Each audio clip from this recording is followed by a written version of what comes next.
Bom dia, pessoal. Na sequência, então, daquela parte teórica dos contratos, da teoria contratual, nós vamos trabalhar hoje com a ideia de extinção dos contratos. Como é que os contratos se extinguem? Bom, o Código Civil trata dessa matéria ali dos artigos 472 até o artigo 480. E ali ele traz 4 formas de extinção do contrato. Fala-se do distrato, da cláusula resolutiva, da exceção do contrato não cumprido e da resolução por onerosidade excessiva. Porém, essas 4 formas de extinção do contrato são formas que eu chamo de anômalas ou excepcionais. Por quê? Qual que é a forma regular e normal pelo qual o contrato se extingue? Ora, pelo cumprimento do contrato. Quando 2 pessoas cumprem aquilo que elas contrataram, significa que o contrato está extinto. Se eu vendo para você o meu imóvel, você me paga, eu te passo a escritura e você registra, o contrato se extinguiu pelo regular cumprimento das obrigações nele assumidas. Perfeito e acabado. Então, embora não esteja aí no código, o cumprimento regular das obrigações do contrato é a forma normal de extinção do contrato, ok? As formas de extinção que estão no código, que nós vamos ver a partir de agora, são formas excepcionais, quando não há o cumprimento regular das obrigações assumidas no contrato. E a primeira das formas é o distrato. O distrato é o contrato ao contrário, simples assim. Quando 2 pessoas resolvem contratar, elas convergem suas vontades na criação de obrigações. Maravilha, criou-se o contrato. Mas pode acontecer que essas mesmas pessoas resolvem que não querem mais o contrato. Note que não é a vontade de um, é a vontade de ambos. Ambos não querem mais o contrato. Elas podem validamente desfazer o que foi contratado. A mesma vontade conjunta das partes contratantes que foi apta para criar o contrato pode se manifestar agora para desfazer o que foi contratado. E de que jeito que o distrato se faz? Do mesmo jeito que o contrato. Se o contrato foi verbal, o distrato pode ser verbal. Se o contrato foi por escrito, o distrato tem que ser por escrito. Se o contrato foi por instrumento público, o distrato tem que ser por instrumento público. É o que diz o artigo 472. O distrato faz-se pela mesma forma exigida para o contrato. Por quê? Porque nós não podemos esquecer que dentro dos contratos nós estamos falando do princípio da autonomia da vontade das partes. As partes têm liberdade para querer contratar e, obviamente, elas também têm liberdade para querer descontratar. O que não se pode é um querer descontratar o que já foi contratado. O distrato pressupõe que ambos querem descontratar o que foi contratado. Esse é o distrato, a manifestação conjunta de ambas as partes que contrataram anteriormente, agora se manifestando para descontratar, para distratar o que estava tratado, o que estava contratado. Simples assim. Como se faz? Do mesmo jeito que foi feito o contrato. Tranquilo? Adiante. Cláusula resolutiva. A cláusula resolutiva é um instrumento importantíssimo dentro dos contratos. Por quê? Porque quando nós temos a formação de um contrato, e eu já disse isso para vocês, quando ainda em aula presencial, eu disse que o contrato é um feixe de obrigações, um conjunto de obrigações. Principalmente o contrato bilateral, ele gera obrigações recíprocas para ambas as partes. O vendedor tem a obrigação de entregar a coisa, o comprador tem a obrigação de pagar o preço. O locador tem a obrigação de disponibilizar o uso da coisa locada, o locatário tem a obrigação de pagar o aluguel. O transportador tem a obrigação de fazer o traslado da pessoa daqui para lá e o passageiro tem a obrigação de pagar a passagem. São obrigações recíprocas, tá? Todo contrato bilateral trabalha com essa ideia de reciprocidade. Muito bem. Pode acontecer, e não é raro disso acontecer, que uma das partes cumpra com a sua obrigação e a outra parte contratante não cumpra.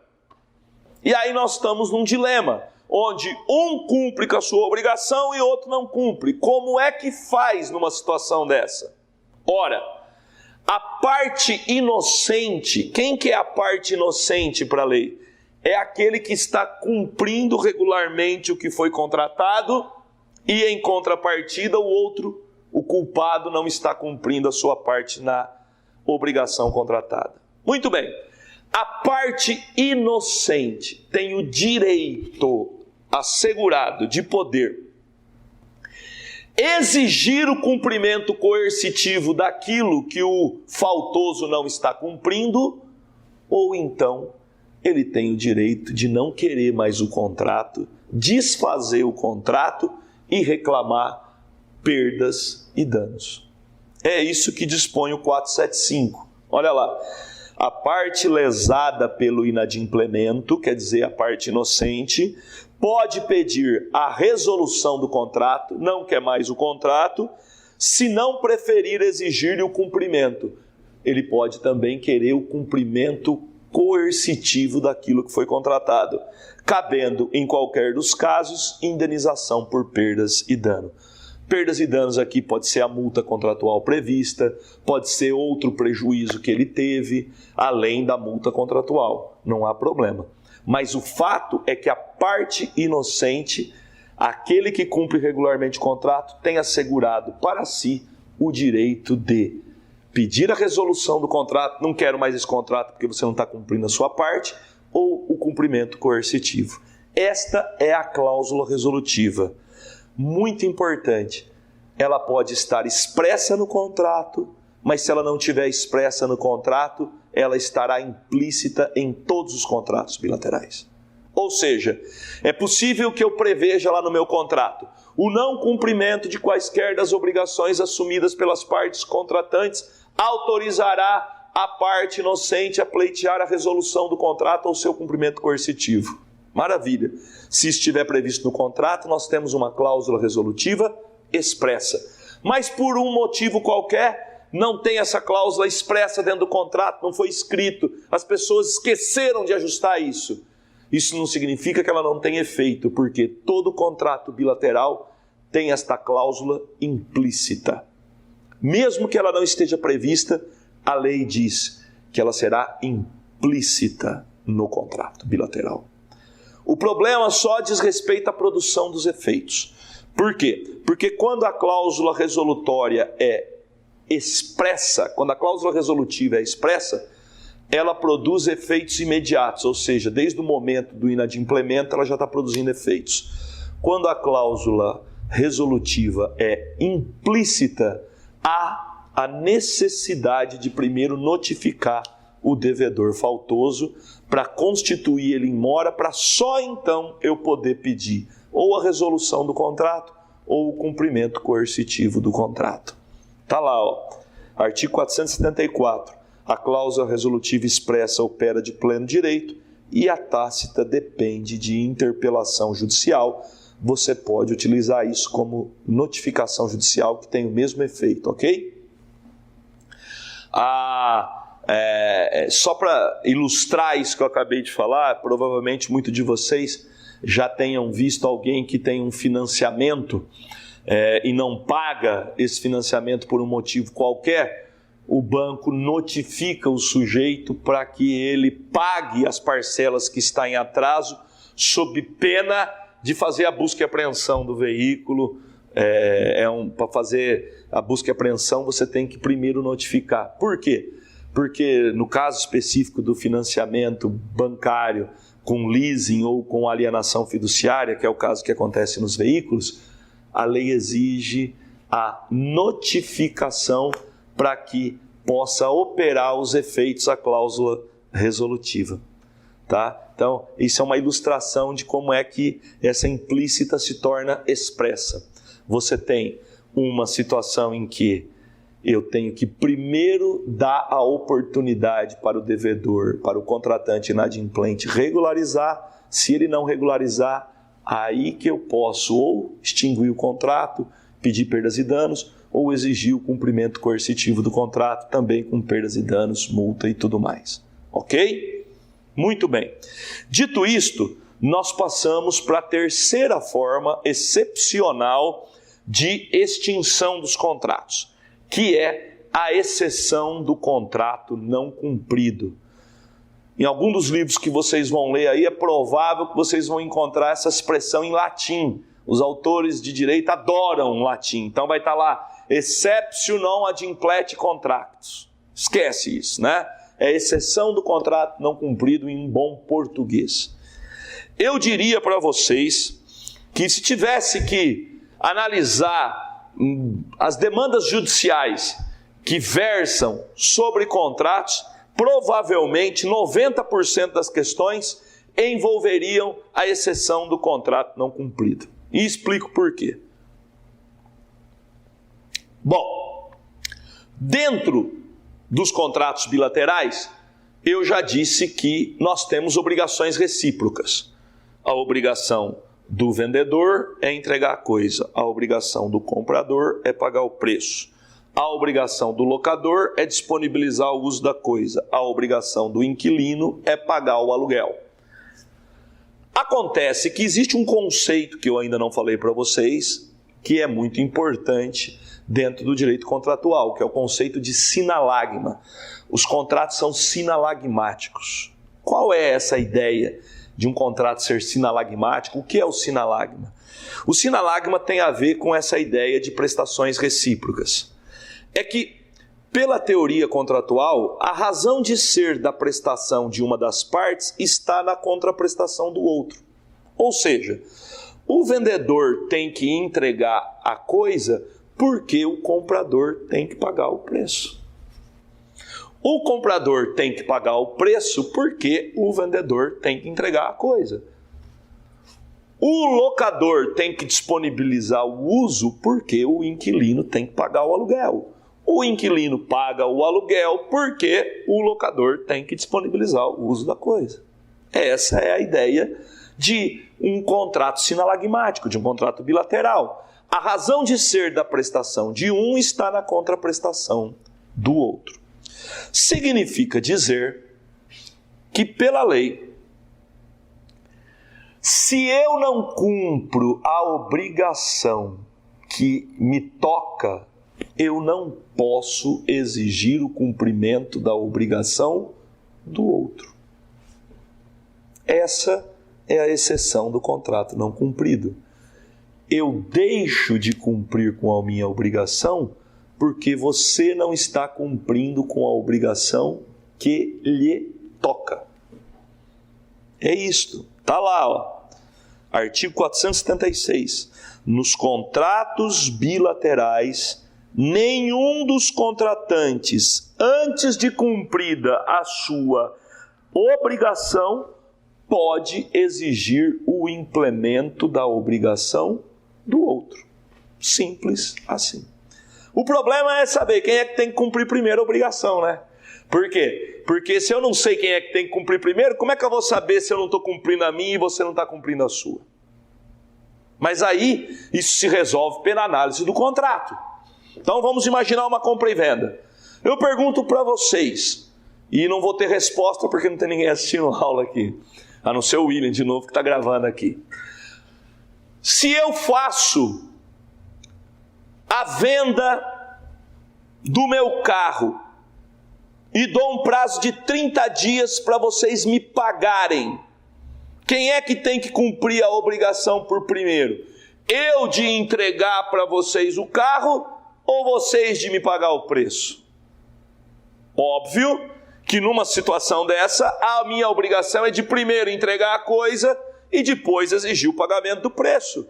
Eu não posso condicionar o pagamento do preço à entrega da coisa se eu estou fazendo a venda a prazo. Numa venda à vista é diferente. A própria lei já determina que na venda à vista, primeiro o comprador paga, depois o vendedor entrega. Agora, se a venda é a prazo, primeiro o vendedor entrega, depois o comprador paga. Se, numa hipótese dessa, eu que estou vendendo, me opusesse a entregar porque ainda não veio o pagamento do preço, sendo que o pagamento é a prazo, quem estaria descumprindo o contrato era eu, e vocês teriam o legítimo direito de não cumprir com a obrigação do pagamento do preço, porque quem seria inadimplente seria eu que não estou cumprindo com a minha obrigação por primeiro. Então, nas demandas judiciais envolvendo questões contratuais, na maioria das vezes, as partes atribuem uma para a outra que o descumprimento primeiro é dela. Cabe ao juiz, diante da análise do caso concreto a partir das provas que foram produzidas, verificar quem foi que descumpriu por primeiro. E para ele que foi descumprido por primeiro, é que será imputada a responsabilidade pelo descumprimento do contrato, com todas as consequências que daí advêm. É isto com relação à exceção do contrato não cumprido. E por último, nós trabalhamos com a ideia de resolução do contrato por onerosidade excessiva. Essa é uma questão atualíssima. Por quê? Os contratos que são instantâneos são simples. Compra e venda à vista do carro. Pedi 20 mil, você me pagou 20 mil, acabou o contrato. No mesmo ato que ele nasceu, ele já se extinguiu, morreu, não tem discussão. Mas tem contratos que têm execução continuada no tempo. Eles chamam contrato de execução diferida. O contrato que nasce hoje para poder ser cumprido daqui a um tempo. Então ele tem o nascimento num dia e a sua conclusão protraída no tempo. Vai demorar 6 meses, 1 ano, não sei. O que a resolução por onerosidade excessiva trata é a necessidade de que as mesmas condições que garantiram o equilíbrio do contrato no momento da contratação estejam presentes no momento da conclusão. Porque se nesse intervalo de tempo sobrevier alguma situação imprevista pelas partes, alguma situação inevitável que provoque um desequilíbrio entre prestação e contraprestação, gerando uma onerosidade excessiva para uma das partes, esta parte que foi prejudicada pode pedir a resolução dos contratos ou a sua revisão. Gente, se tem uma matéria atual em direito contratual, é essa. Por quê? Porque nós estamos vivendo o olho do furacão disso que eu estou falando aqui. Eu vou dar um exemplo prático. Eu tenho um cliente que tem uma empresa de construção que trabalha com construção de subestação de energia. E para poder fazer subestação de energia, ele tem a necessidade de fazer a compra de equipamentos, tipo transformadores industriais, motores, equipamentos específicos para subestação de energia, que não são fabricados no Brasil. Que a fabricação é internacional, principalmente na China e também nos Estados Unidos. O sujeito venceu uma licitação na Copel, fez uma cotação para poder comprar um aparelho que custava 2 milhões de dólares. Isso em novembro de 2019. Fez a contratação por 2 milhões de dólares. O câmbio vai ser fechado no momento da entrega. O prazo era previsto de 6 meses para a entrega com o fechamento do câmbio. Daria, portanto, em abril a entrega, abril, maio. Em novembro de 2019, a vida era uma coisa. Em abril e maio de 2020, o mundo mudou. A pandemia, que era algo absolutamente imprevisto, que ninguém podia imaginar, virou o mundo de ponta cabeça. Fez nós termos aulas remotamente como nós estamos tendo hoje. Provocou a necessidade de um isolamento social, fazendo com que a economia de todos os países parasse. Existem estudos profundos mostrando o efeito pernóstico que essa situação vai ter na economia mundial. Se avizinha um período de recessão que ninguém espera. Ninguém sabe as consequências. O dólar, que estava operando na faixa de 3,80, 4, está em 5,80. Ele comprou um aparelho de 2 milhões de dólares, que tinha previsão de pagar 4 milhões de reais, hoje deve 6 milhões de reais. Só que o contrato que ele fez com a Copel não previa essa alteração. E agora? Como é que faz com isso? Ou as partes ajustam uma revisão desse contrato para tornar ele equilibrado de novo, ou então a gente vai discutir a resolução do contrato. Não dá mais para ser cumprido. E não se pode falar em multa contratual, não se pode falar em indenização por perdas e danos. Por quê? Porque esse fato imprevisto e inevitável tira a culpabilidade pelo descumprimento da obrigação. É a noção de caso fortuito ou força maior que se aplica exemplarmente para essa situação atual que nós estamos vivendo da pandemia. Portanto, quando nos contratos de execução continuada sobrevier uma situação imprevista e inevitável que altere o equilíbrio dessa relação contratual, a lei autoriza a resolução dos contratos ou essa revisão para tornar de novo equilibrado o que está desequilibrado. É essa a ideia da resolução por onerosidade excessiva, que eu não tenho dúvida que vai ser muito utilizada quando tudo isso passar, porque eu tenho acompanhado situações dramáticas de pessoas que não vão conseguir cumprir o que foi contratado em razão de toda essa situação excepcional que nós estamos vivendo. Ok? Novamente, eu reitero para vocês, aprofundem o estudo disso, de todas essas formas, nos livros que vocês têm. Qualquer dos livros da bibliografia é apto, perfeito para poder dar esse aprofundamento. Beleza? Um abraço, até mais, gente. Tchau para vocês.